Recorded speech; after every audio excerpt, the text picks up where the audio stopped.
Welcome সবাইকে আমার নতুন একটা ব্লগে। এই ব্লগটাও অন্য সব ব্লগগুলোর থেকে একদম অন্যরকম। প্রথমেই দেখতে পাচ্ছ তোমরা যে এটা একটা টিকিট কাউন্টার। আচ্ছা বলো তো দেখি কিসের টিকিট কাউন্টার? ওহো, তোমরা বলবেই বাকি করে, এটা হলো দীঘার ঢেউসাগরের টিকিট কাউন্টার। ঢেউসাগরের সামনেটা দেখেছো কতটা সুন্দর।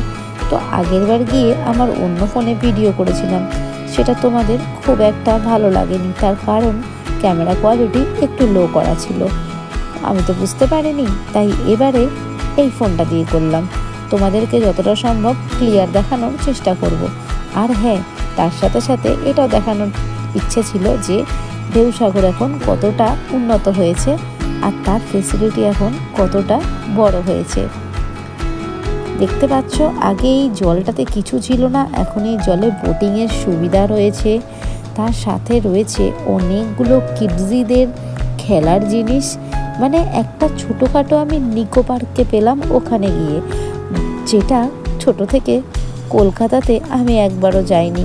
শুনেছি, অনেক ছোটোবেলায় গেছি, তখন আমার জ্ঞান ছিল না যে এখন মনে রাখবো। এবার গিয়ে দেখলাম ঢেউসাগরে মকটেলের একদম বন্যা বয়ে গেছে। এত এত মকটেল কাউন্টার ভাবা যায় না। তো আমরা যে কজন গেছি সবাই মিলে একটা লেমন মজিতো নিয়ে নিলাম।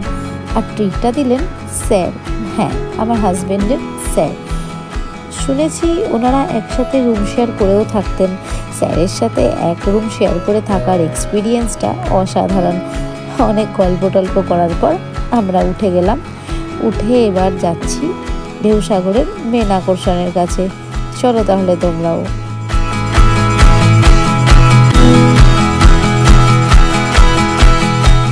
দেখছো তো এত লাফিয়ে লাফিয়ে আমি তোমাদের ঢেউসাগর দেখাচ্ছি, তোমরা কিন্তু ভুলেও এখানে উঠতে যেও না, কারণ আমি পড়ে যাচ্ছিলাম। একটু সাবধানে উঠো, হ্যাঁ।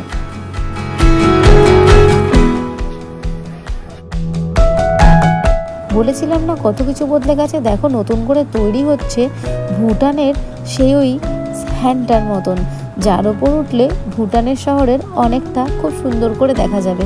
আর নিজেদের সেলফি ব্লগ অসাধারণ তৈরি হবে। পরের বার গেলে অবশ্য তৈরিটা হয়তো হয়েই যাবে। আর দেখো এটা কত সুন্দর, সমুদ্রের ঢেউ যেন সেদিন গোনা যাচ্ছিল। চলো তাহলে ব্লগটা এখানেই শেষ করছি, ফিরে আসবো আবার নতুন ব্লগ নিয়ে। ততক্ষণ সবাই ভালো থাকবে, সুস্থ থাকবে, আর আমাকে কমেন্ট, লাইক, শেয়ার করতে একদম ভুলবে না। টাটা।